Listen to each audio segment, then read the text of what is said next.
Baldur's Gate 3 isn't an anomaly, and gamers are tired of the crap that unrepentant AAA publishers and some industry professionals are peddling.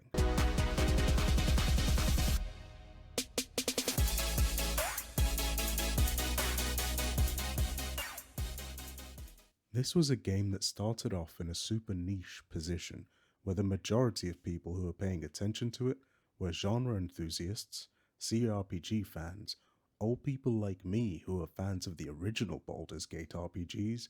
and people who wanted more games like Divinity Original Sin 2. Now it's the game that's frightened AAA developers into talking about its existence as an anomaly while asking us, the customer,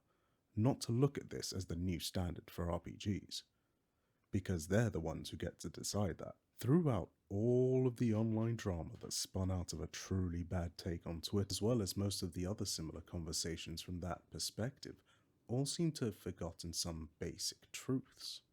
You see, there are a couple of pervasive core elements found across the broader entertainment industry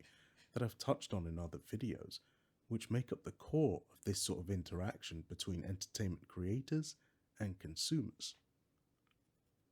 The first is that over the last few years, entertainment industries have been far busier telling their customers what they should and shouldn't be enjoying, why what they actually want is problematic, and why they should be happy with what they're getting.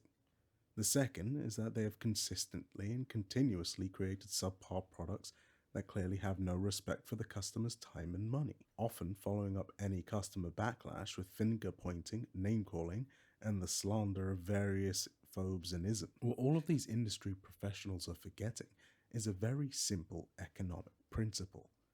supply and demand. If you create a product that the market, aka people,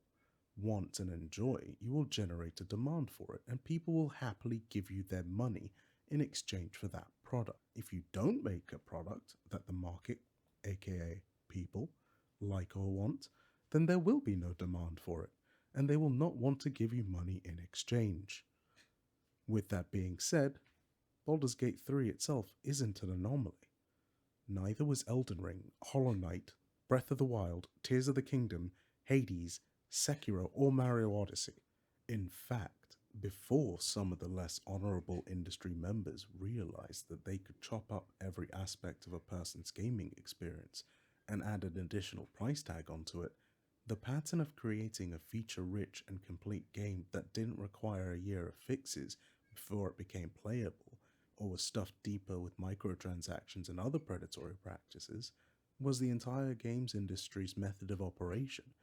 and those excellent games I listed are simply a return to that industry's form. And the argument that Larian Studios had a massive budget and the advantage of a well-known and popular IP not only rings false because they are factually incorrect statements,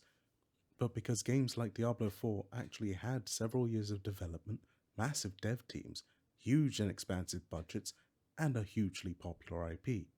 and still come out trying to wring every penny from the player they can while providing next to nothing in return. And that's what all this comes down to, really.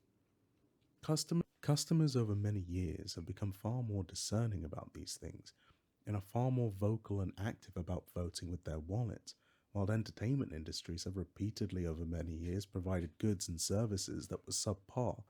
while forcefully lowering people's expectations. From entire film franchises so formulaic and homogeneous that any one film in its collection is easily interchangeable with another,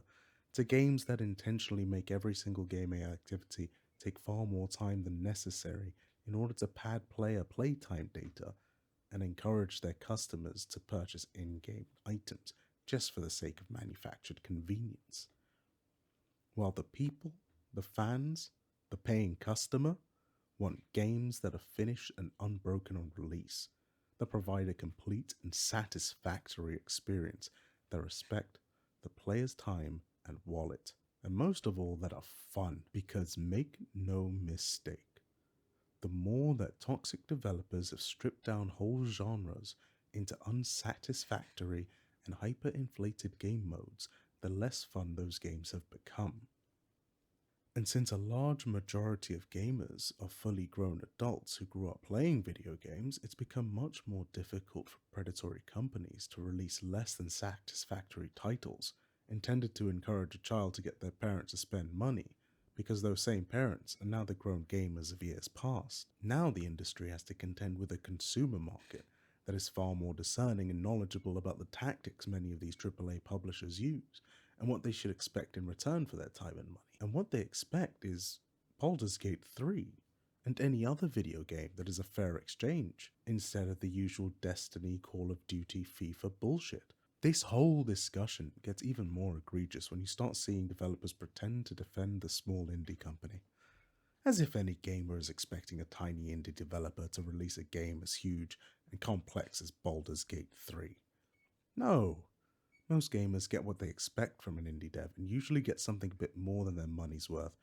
which games like Valheim and Vampire Survivor prove with their popularity. But the same thing can't be said of companies like Ubisoft, who once they hit a winning formula, repeat it past the point of boredom, and you should just shut up and be happy with the shit they're feeding you. Well, I won't be paying for that nonsense, and neither should you.